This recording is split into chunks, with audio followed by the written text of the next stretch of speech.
Assalamualaikum warahmatullahi wabarakatuh. Perkenalkan, nama saya Muhammad Daniel MA, NPM 17755032, Program Studi D4 Akuntansi Perpajakan, Politeknik Negeri Lampung, Angkatan 2017. Pada kesempatan kali ini, saya akan mempresentasikan seminar hasil dari penelitian sebagai tugas akhir saya sebagai mahasiswa Diploma 4 Akuntansi Perpajakan. Baik, sebelumnya telah dilaksanakan seminar proposal yang telah saya laksanakan pada tanggal 4 Juli 2021. Pada kesempatan kali ini saya akan mempresentasikan hasil dari penelitian saya tersebut. Adapun judul dari proposal skripsi sebagai tugas akhir saya adalah pengaruh kepemilikan institusional komisaris independen dan kompensasi rugi fiskal terhadap penghindaran pajak pada perusahaan manufaktur di Bursa Efek Indonesia pada tahun 2017 sampai 2019. Adapun dosen pembimbing saya yang pertama Eksa Ridwansyah SEMS AK, kemudian dosen pembimbing 2 Pak Arif Mahsun SEMSAK, dan sebagai dosen penguji dan sekaligus dosen pembahas yaitu Bu Lihan Rini Puspowijaya SEMSI. Baik, adapun garis besar atau timeline presentasi saya pada kesempatan kali ini, bab pertama akan membahas tentang pendahuluan, kemudian bab kedua akan membahas tentang tinjauan pustaka, bab 3 akan membahas tentang metode pelaksanaan, bab 4 akan membahas tentang hasil dan pembahasan, dan bab yang terakhir, bab kelima akan membahas tentang penutup. Baik, adapun seminar proposal yang sebelumnya telah saya laksanakan, saya telah membahas tentang pendahuluan, tinjauan pustaka, dan metode pelaksanaan. Oleh sebab itu, untuk ketiga bab yang telah saya seminar proposalkan sebelumnya, akan saya efektifkan penjelasannya dan akan saya fokuskan untuk mempresentasikan bab 4 dan bab 5. Baik, untuk bab 1 sendiri, yaitu pendahuluan, terdapat latar belakang, perumusan masalah, tujuan penelitian, kontribusi penelitian, kerangka pemikiran. Adapun latar belakang, sebelumnya telah saya jelaskan terkait dengan latar belakang pada seminar proposal yang telah saya lakukan dan terletak pada video sebelumnya. Oleh sebab itu, untuk latar belakang sendiri bisa saya lanjutkan pembahasannya. Baik, pada kesempatan kali ini, di latar belakang sendiri memang ada 4 variabel yang saya gunakan dalam penelitian ini. Adapun variabel tersebut adalah penghindaran pajak, kepemilikan institusional, komisaris independen, dan kompensasi rugi fiskal. Untuk keempat variabel ini mungkin bisa saya jelaskan untuk pengingat kita semua akan keempat variabel ini. Untuk penghindaran pajak sendiri, fenomena penghindaran pajak atau tax avoidance dapat dilihat dari tingkat tax ratio di negara Indonesia. Tax ratio merupakan perbandingan antara penerimaan pajak dengan produk domestik bruto atau PDB. Salah satu ahli, menurut Sigit Priadi Pramudjo, mantan Direktur Jenderal Pajak, tax ratio di Indonesia masih tergolong rendah jika dibandingkan dengan negara-negara lain. Tax ratio di Indonesia pada tahun 2017, yaitu tahun awal saya melakukan penelitian, adalah sebesar 11,5%, di bawah rata-rata dari negara anggota OECD, yaitu 34,2%, dengan selisih sebesar 22,7% poin, dan juga di bawah rata-rata kawasan LAC, Latin America and the Caribbean, dan Afrika, masing-masing sebesar 22,8% dan 8,2%. Itulah yang menjadi salah satu latar belakang mengapa saya mengambil variabel dependen, yaitu penghindaran pajak, karena kita melihat bahwa tax ratio di Indonesia masih sangat rendah. Kemudian variabel independen yang pertama, yaitu kepemilikan institusional. Kepemilikan institusional adalah kepemilikan saham oleh pemerintah dan institusi lain di luar institusi publik. Kepemilikan institusional adalah kepemilikan saham perusahaan oleh institusi badan. Tingkat kepemilikan institusional yang tinggi akan menimbulkan usaha pengawasan yang lebih besar oleh pihak investor institusional sehingga dapat menghalangi perilaku opportunistic manager. Menurut Arif dalam Mahmud dan Zaman pada tahun 2008. Menurut Muslim, pada tahun 2007, kepemilikan institusional dapat dijadikan sebagai upaya untuk mengurangi masalah keagengan dengan meningkatkan proses monitoring.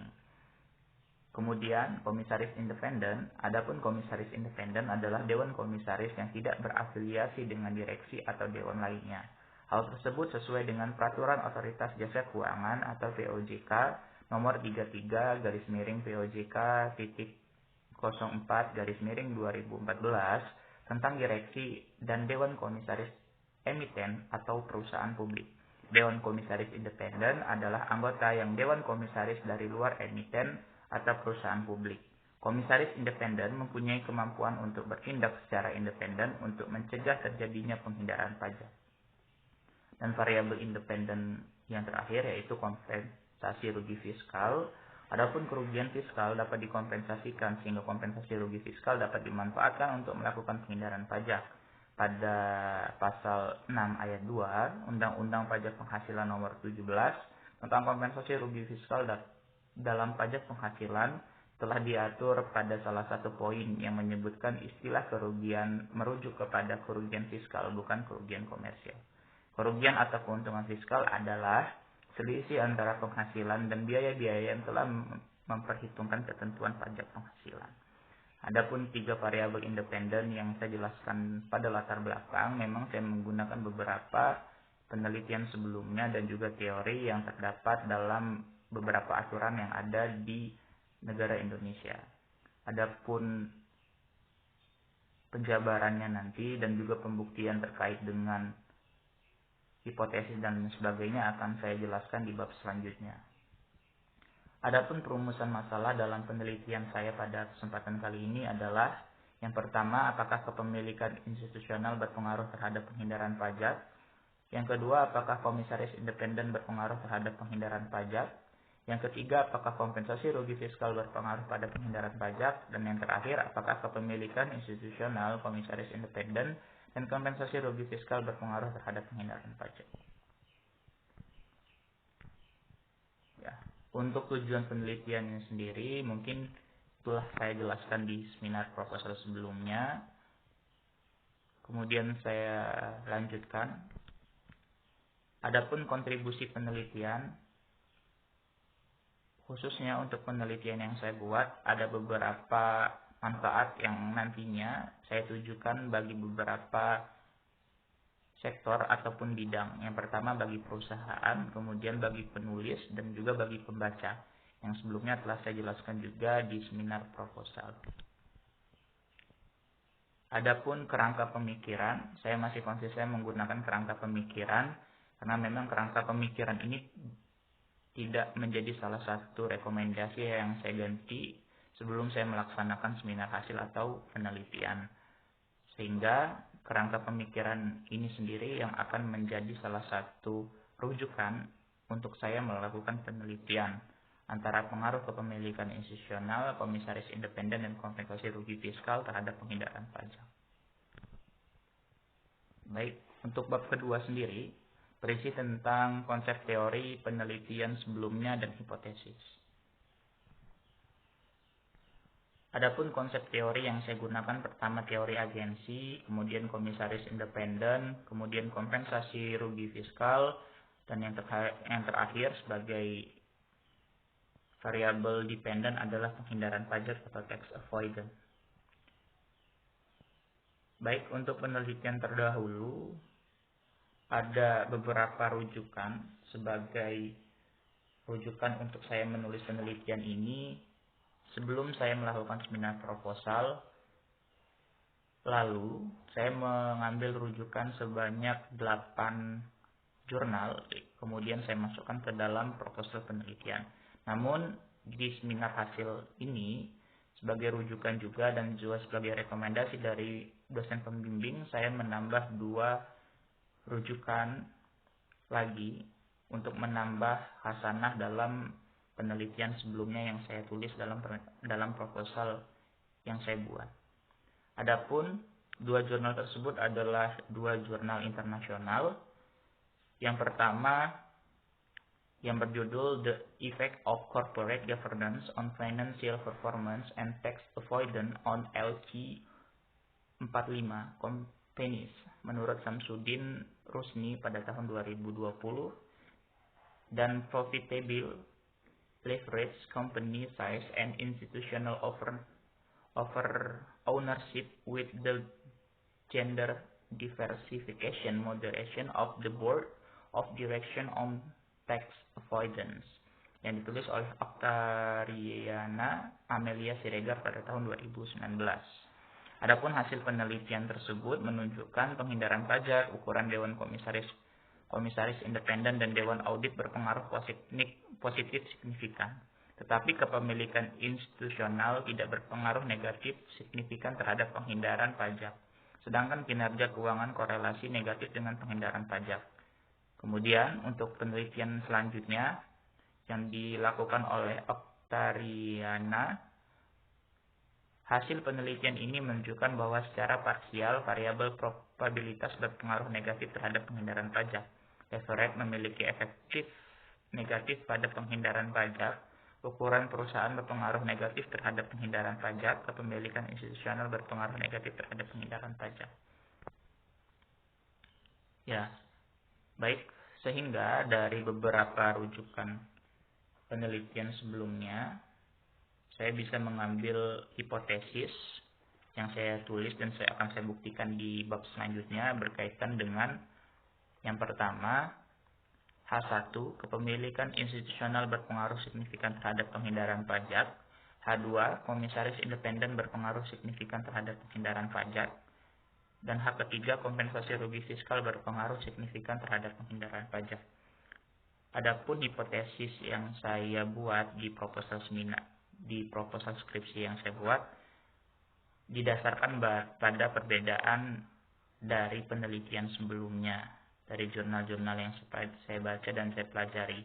Adapun jurnal-jurnal tersebut telah saya jelaskan di proposal yang sudah saya buat dan saya cetak dan saya berikan kepada dosen pembimbing dan juga dosen penguji. Bab 3, metode pelaksanaan. Adapun metode pelaksanaan dalam penelitian ini akan saya jelaskan. Yang pertama berkaitan dengan populasi dan sampel penelitian, kemudian jenis dan metode pengumpulan data, yang ketiga operasionalisasi variabel, dan yang keempat rancangan analisis dan uji hipotesis. Baik, dalam populasi dan sampel penelitian itu saya bagi menjadi beberapa poin. Yang pertama poin populasi. Adapun populasi sendiri saya gunakan adalah beberapa perusahaan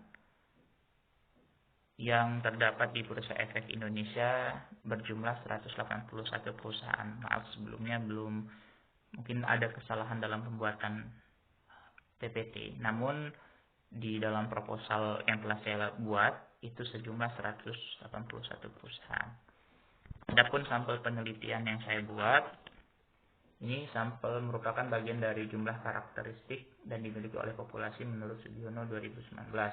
Adapun metode pelaksanaan dalam penelitian saya ini menggunakan metode purposive sampling, yaitu metode pengambilan sampel berdasarkan kriteria tertentu yang ditetapkan oleh peneliti secara objektif. Dari populasi dan sampel tersebut, dari populasi yang ada, itu untuk menentukan sampel penelitian, saya memiliki beberapa kriteria. Yang pertama, perusahaan manufaktur yang terdaftar di BI tahun 2017 sampai 2019, jadi harus urut. Kemudian perusahaan sektor manufaktur yang mempublikasikan laporan keuangan auditan secara berturut-turut di Bursa Efek Indonesia selama tahun 2017-2019.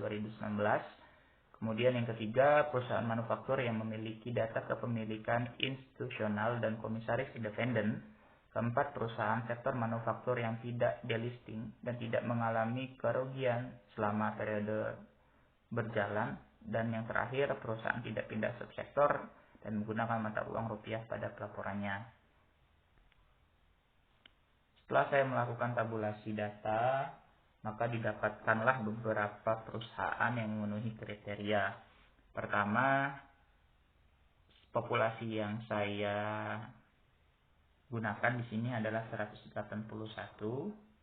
kemudian berkurang menjadi 159 karena ada beberapa perusahaan yang tidak secara konsisten mempublikasikan laporan keuangannya secara berturut-turut di Bursa Efek Indonesia.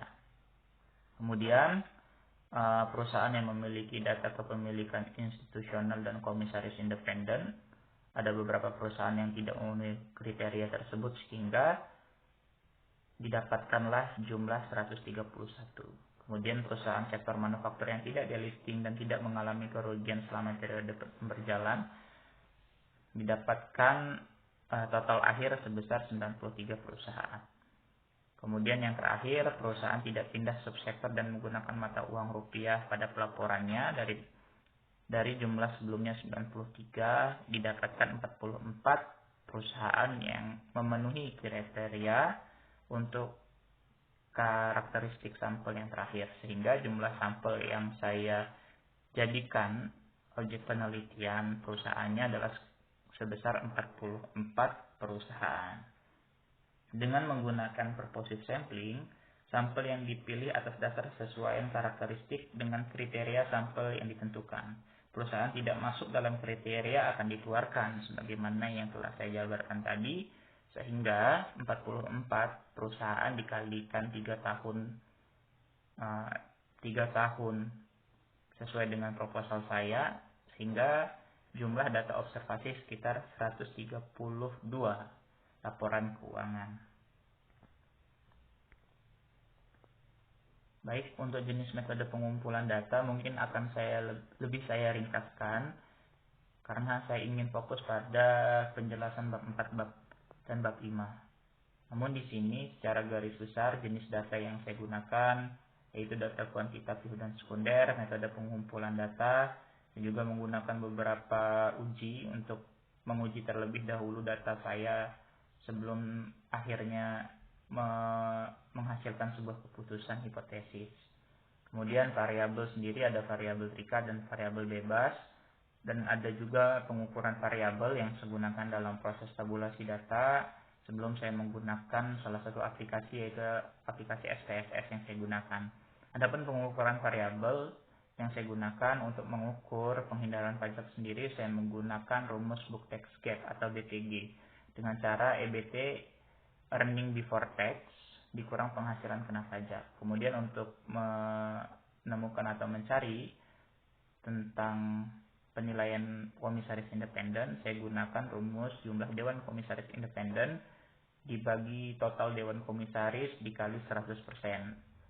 Kepemilikan institusional sendiri didapatkan dari jumlah saham yang dimiliki institusi dibagi dengan jumlah saham yang beredar dikali 100%. Dan juga untuk kerugian rugi fiskal, kompensasi rugi fiskal maksudnya, saya gunakan variabel dummy, yaitu yang akan diberikan nilai 1 jika terdapat kompensasi rugi fiskal, dan jika tidak terdapat kompensasi rugi fiskal diberi nilai 0 pada tahun T atau tahun berjalan. Nah, untuk melakukan langkah-langkah selanjutnya dan juga untuk membuktikan uji hipotesis, terlebih dahulu melakukan beberapa uji. Pertama, uji normalitas, kemudian uji multikolinearitas, kemudian uji heterokedastisitas, kemudian uji autokorelasi. Nah, setelah hal tersebut dilakukan, maka akan dilakukan uji analisis regresi berganda, uji koefisien determinasi, uji statistik F atau goodness of fit, kemudian uji statistik parsial atau uji T. Untuk rumusnya sendiri, setelah dimiliki hasil, dari pengolahan data tersebut. Di sini memiliki rumus sebagai berikut, yaitu Y sama dengan A plus B1X1 plus B2X2 plus B3X3 plus E. Kemudian E sama dengan A plus beta 4Y sebagai rumus yang dihasilkan dari pelaksanaan pengujian data melalui SPSS. Mungkin untuk penjelasan uji hipotesis yang saya jelaskan tadi, untuk uji F dan uji T dilakukan untuk mengetahui apakah variabel independen berpengaruh terhadap variabel dependen baik secara simultan maupun secara parsial. Kemudian, adapun manfaat dari melakukan uji korelasi R kuadrat atau koefisien korelasi adalah untuk menganalisis korelasi dengan tujuan mengukur kekuatan hubungan asosiasi linier antar dua variabel. Dalam hal ini dapat dilihat dari nilai koefisien korelasi atau R kuadrat. Kemudian uji statistik F pada dasarnya menunjukkan apakah semua variabel independen atau variabel bebas yang dimasukkan ke dalam model memiliki pengaruh secara bersama-sama atau simultan terhadap variabel dependen atau variabel terikat. Menurut Ghazali, pada tahun 2013, uji statistik T menunjukkan seberapa jauh berpengaruh satu variabel independen secara individual dan menerapkan variasi variabel independen. Dan ini merupakan keterangan dari rumus yang saya jelaskan tadi. Baik, langsung ke bab selanjutnya, yaitu bab 4.